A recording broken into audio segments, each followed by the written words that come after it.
What's going on today, guys? It's your boy Subby back with another episode of Halfway There podcast. Today I'm joined with someone special, and she is my first woman on my podcast, and I'm super excited to interview her. She's doing something big for her community, and she's expanding the brand of, as we know, PitaLand. Shout out to my friend, Mariam.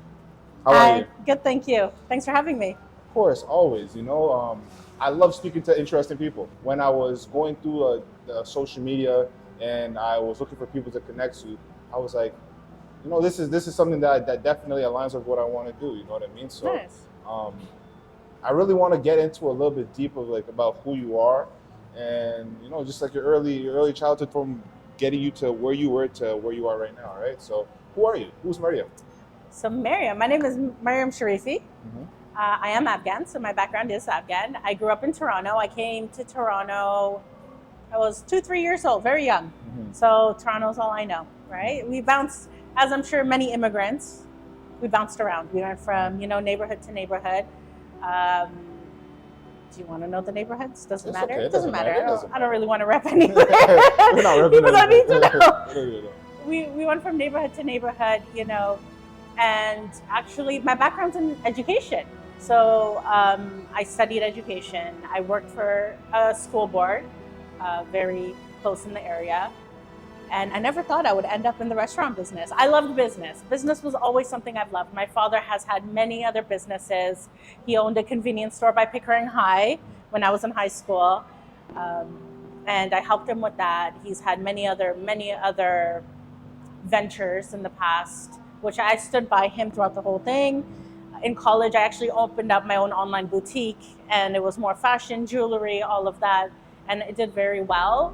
But there was a point in my life where it just got too much, and I had just bought my first house. I was 22 when I bought my first house. That is impressive. I'm so sorry. That's very impressive. That is very impressive. It was amazing, but I think, in retrospect, I think it was too much too soon. Mm-hmm. When you do too much, it gets overwhelmed. And I guess we'll talk about that down the line as well. But really and truly, I had to pick between, being able to pay for my mortgage or pay for my business that was growing. So then I continued to work in education and the school board. An opportunity came. We had a friend that did own a PitaLand, brought it up to us. Personally, the number one, sorry, I shouldn't have touched that. Okay, that's okay. The number one reason why we decided to go with PitaLand was because we love the food. The food is good. It's fresh. It's halal, but on top of everything, it tastes good. If it's made right and you make it with care and love, and there is that customer service and the cleanliness that goes in as well, it's amazing. It tastes really good. And even beforehand, just referencing things off of the street. When I was looking at the food, I made a comment saying that people are being fed fake food, right? And having real food, chicken, like real veggies at your disposal for you guys to eat real clean food. That is going to be beneficial for your life, literally for your life, right? So you going down that route and trying to provide good satiation is it's commendable as well. So thank you. Kudos to you, and kudos for you to even getting into this endeavor, thriving in it, right? Thank you. I mean, for me, I think one thing when it comes to restaurants, the biggest thing is does the owner eat there? Mm-hmm. And for me, every day I come in, I get a salad bowl, chicken kebab on top, and how do you go wrong, right? It's fresh chicken made on the spot, right? The ability to love your food and actually have healthy options means a lot. So I want to get a little bit into your mindset, right? So growing up, being technically kind of like a first generation Canadian, because you grew up at a young age here, right? Yeah. Seeing a bunch of different things, having seen your dad do a bunch of different ventures. How was it being a child and seeing your parents work so hard to provide a lifestyle for you guys? What kind of mindset did that help you develop? Well, that's I think it was the mindset of just the tenacity and just keep going and not giving up. I mean, it wasn't just one thing. He just kept going and going and going. And the way he brought his creativity into it and thought of new ideas. And it wasn't this is it. I can't do this anymore. You know, there were a lot of attempts, and it hurt to see him try so hard and at the same time fail at many things, right? But it gave me that drive and that passion to just do it that much more and that much harder, because they deserve to retire. And I think as immigrants as well, and you know, first generation Canadians, we're the ones that have to retire our parents. They don't have retirement plans. They work until that's it, right? So it's on us to get them to that comfort and that safety, where, because they came here for our safety, right? And that comfort for us, but we need to reciprocate that and definitely be able to give that in return. And having that, I guess, chip on your shoulder, right? Because being a first generation Canadian, I'm a first generation Canadian as well, right? My parents came from Africa, and having that chip on your shoulder, like, we have to work that much harder, because we didn't have the opportunities as some kids did, because their parents were here for generations, right? Yeah. And wanting to be that better, or breaking that, I guess, that barrier, breaking through that barrier, and like actually like creating not just a name, but like also like stability for your family, like not just for you, but even family down the line. Family down the line. So like, how was it having that chip on your shoulder? And let me add a little bit of spice to that. Are you an only sibling? I'm not an only sibling. So are you one of the older ones or younger ones? The oldest, of course. So there you go. Like, see, you gave me like the older sister vibe. Yeah. You know, very about her business, very like, you works hard. So like, you have the chip on your shoulder, not the, you know, like all of us as kids of an immigrant, we all feel it. But like the oldest, especially oldest daughter, has a very big one, right? How was that pressure when you were growing up?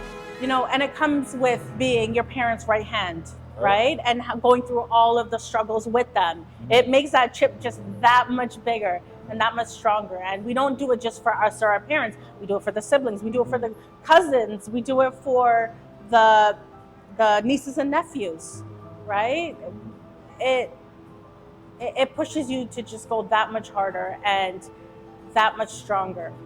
Now, we're lucky that we have a lot of the resources that our parents didn't have. Language aside, the language barrier aside, but everything else, we've learned so much growing up here. We understand the systems, we understand. So when you have that chip on your shoulder and you understand the systems and you don't have those barriers that our parents had, you can go so much harder and so much stronger, and with the hopes, you know, get even more, 10 times more successful than our parents ever could, because there were those barriers. Even if they were so good, I watched my father be so good at so many things and so close, but it was those barriers that just didn't allow him to get to where he could have been and where he should have been. And seeing that and experiencing it definitely gives you that extra drive to, like, you know, keep pushing, you know. And I noticed it in myself too, right? Every time I feel like things are going wrong or bad, I always like think about like the effort and like all the work that my parents put in to get us to where we are. Like I have to succeed for them, you know? Yeah, there's no failure's not an option. It's not an option. Right? There's too many people that depend on you for you to not wake up or not go hard that morning. Forget about everything else. You have to get up and keep going. You know, like I said, we're trying to build something for the next generation as well, right? And you build something so cool. And you know, your mom too, right? And we're talking about how your son is getting into like the social media game as well, right? So it's super dope seeing someone at a young age really like thriving in what he likes to do, and he's enjoying it, and he's gonna get some type of notoriety, as we know. Hopefully, you know, like, how is that seeing like the little guy develop? You know, because like you're building your name. You built the brand. You know, now it's just like you're just trying to make it explode, right? Yeah. So how is it seeing your little boy trying to like do the exact same? So nice to see, because I see that drive that I have, and he comes in here and he will make food for himself, and he'll invite his friends over and say, "Oh, want me to make you food?" And I think seeing that drive that we have in him gives me so much hope, right? So we started, it's funny how it all worked out, because originally we of course, we're in the day and age of social media. And I didn't want to be in any videos. I did not want to be in any of the videos. That was not even an option. And then my son's like, oh, how about we do it? Like, I don't mind being in a video. Like, let's have fun. I was like, okay. At the time, he was 7 years old. So this was less than a year ago. So we started with a couple, reels and videos to promote the restaurant and the business. And from there, we had friends reach out and be like, oh, can you make a video for us? And I'm like, you know what? If they want him to make videos and he enjoys doing it, let's just nurture that and see where it takes us. We had no plans of anything else. So we're just like, let's see where it goes. He will learn how to speak. He will learn how to, get along with grown-ups, adults, right? He was surprisingly, he's a shy kid. Yeah. You can't tell from the videos, but he's a pretty shy kid. So friends and family reached out, and we made one video for my cousin, who was a barber, and then from there, a friend reached out, said, hey, I have a program. Can he make a video for my program showcasing? From there, other brands. So he made the video for my cousin. We posted it around June. It was his very first video. Now we're in September and almost October, right? 3-4 months. It's been 3-4 months, and from there he's gotten contracts with other kid programs and a lot with the kids modeling agencies and acting and stuff like that, where he goes backstage and he promotes their shows. But the growth that he has gained and how far he's come from June till now is amazing. And it's so nice to see, all that hard work. That's a testament to you and your husband, Thank right? you. And for your son to be such a stand-up kid and not a troublemaker, and him doing like positive things, that's literally on you and your husband, right? Thank you. And it shows the type of mindset you guys have as a parent. Like you want what's best for them, right? Yeah. And that's gonna trickle down to everything that you want. And like one of the things that one of my mentors has told me, and it stuck with me throughout my whole entire life. He said, the way you do one thing is the way you do everything. So if you're gonna go at something half-assed, you're gonna do the exact same thing in everything. I'm so big on that. If you're gonna do it right. Do it right. You're wasting the energy. You're going there anyways. You're doing it. Do it right. Do it right. It doesn't make sense any other way. Like why give 40% effort? No. Like why give 60% effort? That's the results you're gonna get. At the end of Who wants 60% results? At the end of the day, like if you give 100% and you end up failing, you just see where you went wrong and you just adjust. Because that effort is not the reason why you failed. Right? That's true. So you adjust, which I like that, you just see, and you do it differently next time, and you just keep going. But for me, the other thing is, like, I put 100% in everything I do, because I know that if it fails, I know I did everything I could and it wasn't meant for me, right? I move on to the next step and what I do next. If it wasn't meant to be, it's not meant to be. No matter how hard you try, you're not going to get there. But I think we're in a stage, or we're in a world of consistency brings results. Consistency, 100%. Right? Like, if the road to success is two things. You can have consistency, but you can be consistently like incorrect. Or you can be disciplined, and if actually discipline is probably the most important, but consistency plus discipline equals just great outcomes.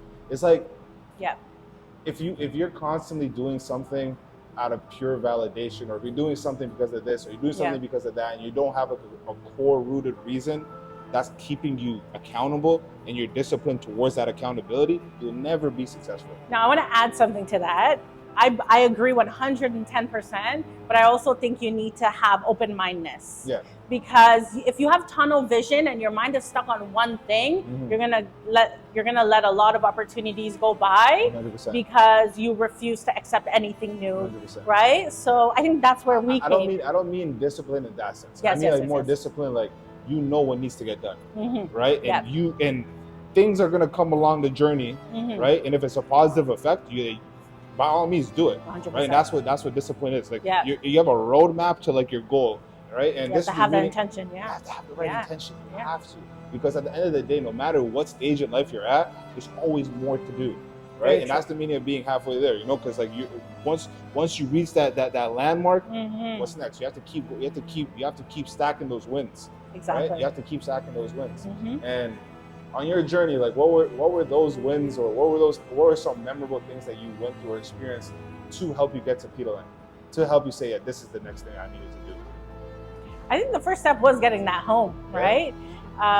Once we had that home, we had something to kind of leverage, you know, with the bank and get a business loan. But it was finding something that we knew we would be good at, right? And we would love doing. So there's no point in getting into a business where you don't enjoy it, because it takes a lot of grit. There's a lot of days where you want to quit, and there's that, you know, that love for it, and that, no, this is amazing. I see the vision. I see the goal. We're going to get there. And you have to stick through with it. If you don't stick through with it, unfortunately, that's why a lot of restaurants do fail, right? You can love the food, but if you don't love customer service, the food is not going to be enough. You can love the customer service, but if the food's not good, you need to have it all, right? You also have to love the business aspect and the growth. And, you know, business is not about money. It's not about money. It's about growth and getting to that success point and not giving up until you get there, right? I do have friends who will say, you know, I don't want to do business anymore, or I don't want to work anymore. And it's not about the money. I don't care about money. I'm like, it was never about the money. Money's the tool. The tool. It's that little extraness, you know. It's what you need. Unfortunately, in this day and age, you need it, right? It's a tool to help your communities, and that's the other thing. For me, it's my success. The more successful I get, the more people I can help. You know, the communities, the back home. Unfortunately, we do have that responsibility, right? There are parents back home. There are siblings back home. But really and truly, you can't help anyone if you can't help yourself. Exactly, 100%. Like, right? Another quote: all ships rise in high tides. That means that if you are keeping yourself afloat, or if you're that tide that's like bringing everybody up, then you can help uplift other people as well, right? So that's so true. That's so true. What are some, I guess, words of wisdom or something that could help motivate not just like young business owners or young entrepreneurs, like just young let's keep it here, young women, because this is becoming a business owner is extremely daunting. Now, being a woman in these spaces, it's extremely tough to get into, because people look at you a certain way. People operate. They don't show you the same level of respect, and it's sometimes it can be hard, right? Yeah. My older sister, she owns a cafe, so I see it firsthand, right? Yeah. So I want to know, like, how is it? Like how is it, and like what sense of motivation can you give to the younger generation? It's interesting. Even as a woman, we do things differently. I do things differently than my male counterparts. And for them, it's different. There aren't enough. So for them, it's like, what are you doing? Like, that doesn't work. I'm like, no, watch, wait, and then tell me if it works or doesn't work, right? But really and truly, I think when it comes to motivation or like something inspiring for other women, other students, other kids, mind you, my background is in education and kids, right? So it's like, I love that stuff. Find what you're good at. Find what you love. Ultimately, it's not like, I work in education. I work with specialized education. So my students, they have extra energy, they have extra everything, and they don't know how to channel those to make into something positive. And that's really the goal. It's not that you can't do this. It's just the system that's there right now doesn't work for you. Find what you're really good at, whether it's your level of energy, whether it's your learning style, your creativity, right? And use that to channel whatever you want to do in life. Don't let it hinder you. Don't let it, disable you. Don't let it, because really and truly, let's ADHD for, an instance. It gets disabled because they can't sit down for 2 hours a day or even 20 minutes a day. They're jumping around. But it's the system of, hey, sit down, be quiet, that's disabling them, not allowing them to succeed. We we need to make better systems for these kids, really and truly, but that's a whole different topic. Mm-hmm. Kids, make your own systems. Make your own systems. Find what you're good at. Find what you love. And where kids nowadays are blessed that parents are willing to think outside the box, especially post-COVID. It's kind of a free-for-all, right? Yep. Missing school is not that big of a deal anymore. It's really not. Right? Homeschooling is normal now. Parents are willing to think outside the box to help their kids succeed. It's just in the kids' hands to be willing to find how they learn, how they can become successful, and use that to push through.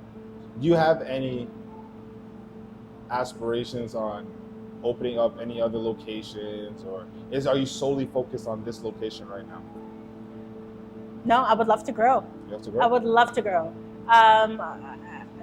The opportunities have been there. We have had friends who are like, hey, I'm a good chef at this. Let's do this, let's do that. I want to have the dedication and I guess the tunnel vision to make this a complete success first. Once this is exactly where I want it to be, I would love to grow. The opportunities are endless. The success is limitless. I'm willing to do what it takes. I do have some ideas in mind. I have a lot of ideas in mind when the time is right. And I'm definitely going to go and push through. Inshallah. And as we know, the podcast is called Halfway There. Yes. At every stage in life, no matter what, as long as you have something positive going on, you are halfway there, right? As long as you have as long as you have that in the back of your mind, that what I'm doing is beneficial. If I'm going to positively impact myself, help impact other people, bring some type of value to your community, then you're halfway there, right? That's so doesn't true. matter. It doesn't matter if you're at the bottom of the bottom. You don't have $1 to your name. You are in school. You work a dead end job. All it takes is an idea, and you to start taking action upon that idea. Because at the end of the day, no one is coming to give you any help unless you try to go and take it. You have to have that grit and that personality to want to go get it for yourself, right? Want to go get it, and she did it. She did it. So you have to have the confidence and have faith in yourself. Everyone is good at something. You weren't put on this earth for no reason. Find your purpose, right? Exactly. And stick through with it. Yeah. And I appreciate you again for letting me come here. I know it's going to be extremely busy today, and we already have people coming in. And this is going to definitely be something that's going to be for the books. I do appreciate you guys for watching. I do appreciate you guys for sticking around. If you guys are new here, make sure you guys hit that thumbs up. Sure. Check out PitaLand in Markham. The address is 3155 Markham Road. Yep. And make sure to get her favorite dish, which is salad balls. A salad bowl. Are you a chicken or are you a beef person? I'm a beef person, but I love the chicken kebab. Yeah, honestly, I'm a beef person too. But you can't go wrong with anything. Sure. Here, you can't go wrong with anything here. But make sure you guys come check it out. Hit that subscribe, and until next time. Thanks. Bye.